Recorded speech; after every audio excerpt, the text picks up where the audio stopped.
皆さんこんにちは。お変わりなくお過ごしでしょうか。私たちが普段何気なく目にしたり耳にしたりする言葉、その一つ一つには実は壮大な物語が隠されていることがあります。今日のこの時間はたった一つの言葉、しかし非常に奥深い意味を持つ日本語、ドン、しんがりという言葉を皆さんと一緒にじっくりと紐解いていきたいと思います。さて、早速ですが皆さんはこのしんがりという言葉にある種の不思議な矛盾のようなものを感じたことはありませんか？しんがりとはご存知の通り、軍が退却する際の最後尾のことですよね。つまり敵の追撃を一身に受ける最も危険なポジションです。ある意味では最も過酷な汚れ役とも言えるかもしれません。それなのになぜでしょう？使われている漢字はお殿様や御殿といった言葉で使われるこの上になく高貴な響きを持つトンという字が当てられている。この素朴な疑問こそが今日の物語の出発点になります。一見すると矛盾しているように見えるこの漢字の謎。その鍵は言葉が生まれた歴史、つまり語源にありました。さあ、ここからはまるで時間旅行に出かけるように、この言葉が持つ意外なルーツを一緒に辿ってみることにしましょう。実はですね、しんがりというどこか優雅で洗練されたこの響きは長い年月をかけて変化した後の姿だったんです。この言葉の原型、そのオリジナルの発音はしりがりでした。漢字で書くと後ろにかけると書いて後かける、しりがり。どうでしょう。なんだか少し直接的で生々しい響きに聞こえませんか？ここに謎を解くための第一のヒントが隠されているんです。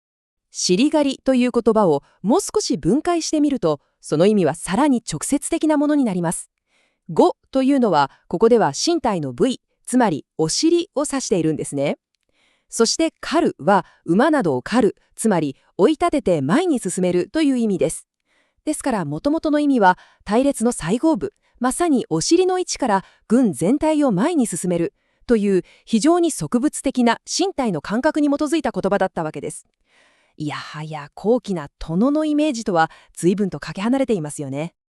なるほど、しりがりという音がやがて発音しやすいようにしんがりに変化したということは分かりました。ではいよいよ本題です。なぜ漢字があの高貴なトンになったのか。その最大の謎を解く最後のピースは全く別の、しかし驚くほどぴったりと全く同じ音を持つある漢字に隠されていました。さて、こちらがその謎の核心です。まず左側の漢字をご覧ください。電符の電という字ですね。これは音読みで電と読みまして、意味はそのままお尻です。身体の一番後ろにある部分、軍の最後尾、つまり軍の尻という直接的な意味合いで、この電という字が使われることがかつてはあったそうです。一方で右側のトン、こちらも音読みは電。そうなんです。音が全く同じなんですね。さらに昔のお屋敷の構造を少し思い浮かべてみてください。一番身分の高い主君がいる正殿というのは通常入り口から見て一番奥、つまり後ろ側にありますよね。この音が同じという偶然、そして一番後ろにあるという位置関係の一致、この2つの条件が奇跡的に重なったことで、元々の意味合いよりも字面がよく威厳のあるトンの字がしんがりという言葉に当てられるようになっていったのです。これはまさに見事な言葉の昇華と言えるのではないでしょうか。言葉の成り立ちが分かったことで、次はこのドンという役割が最もその輝きを放ち、そして最も過酷であった時代、戦国時代の戦場へと目を向けてみることにしましょう。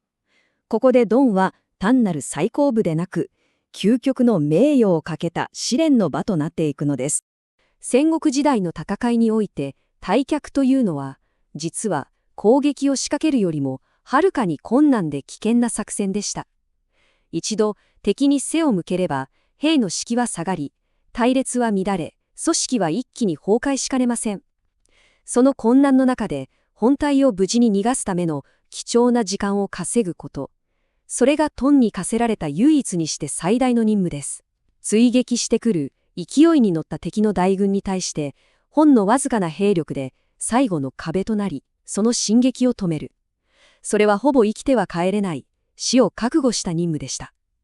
だからこそ、この代役はただ腕っぷしが強いだけではない。軍の中で最も武勇に優れ、そして主君への最も深い忠誠心を持つ選ばれた武将にしか二に裂かれなかったのです。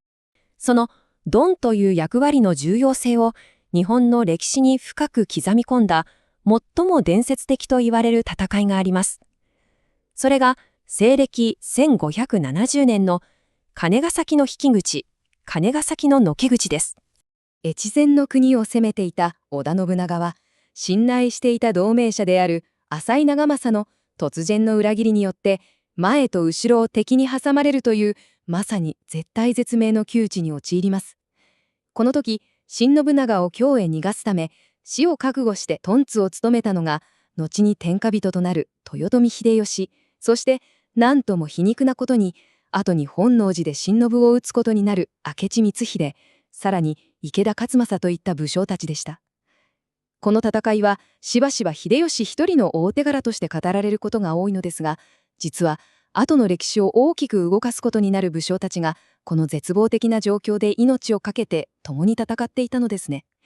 もしこの時の彼らの決死の奮闘がなければ、新信は間違いなくここで命を落とし、日本の歴史は全く違うものになっていたことでしょう。さて、戦国の世から時は流れ、現代になりました。この唐の精神は戦場から姿を消したわけではありません。形を変えながらも私たちの社会の中で今なお確かに生き続けています。戦場から会議室へ、そして少し意外な場所へ、その広がりを少し見ていくことにしましょう。では、現代における殿の姿をいくつか見てみましょうか。例えば、皆さんが働くビジネスの世界、プロジェクトの撤退や不祥事の後処理など、誰もが嫌がる困難な局面で、最後まで現場に残り、責任を全うして部下を守り抜くリーダー。彼らこそまさに現代の殿と言えるでしょう。あるいは、スポーツの世界も興味深いですね。競馬ではレース終盤まで後方でじっとスタミナを温存して最後の直線で一気に抜き去る追い込み馬はいます。競輪でも後方で冷静に戦況を見極め一瞬の隙をついて先頭によく出るまくりという戦法がありますね。そして私が個人的に特に素敵だなと思うのは教育の現場での使われ方です。遠足の列で一番後ろを歩くことになった子に先生がこう教えるそうです。君は遅れているんじゃない。みんなが無事にゴールできるよう、後ろから全体を守る大切な乙女様なんだよ、と。これもまた、どの精神の素晴らしい継承の形ですよね。どの世界でも最高位は単なるビリではない。そこには深い責任感や緻密な戦略、そして他者を思う優しさが内包された特別な場所なのです。リーダーは先頭にだけいるのではない。元をたどれば、お尻という非常に植物的な身体感覚の言葉だったしんがり。それが高貴な殿という漢字を得て戦国の武将たちの誇りとなり、そして現代を生きる私たちの心にも響く精神として受け継がれている。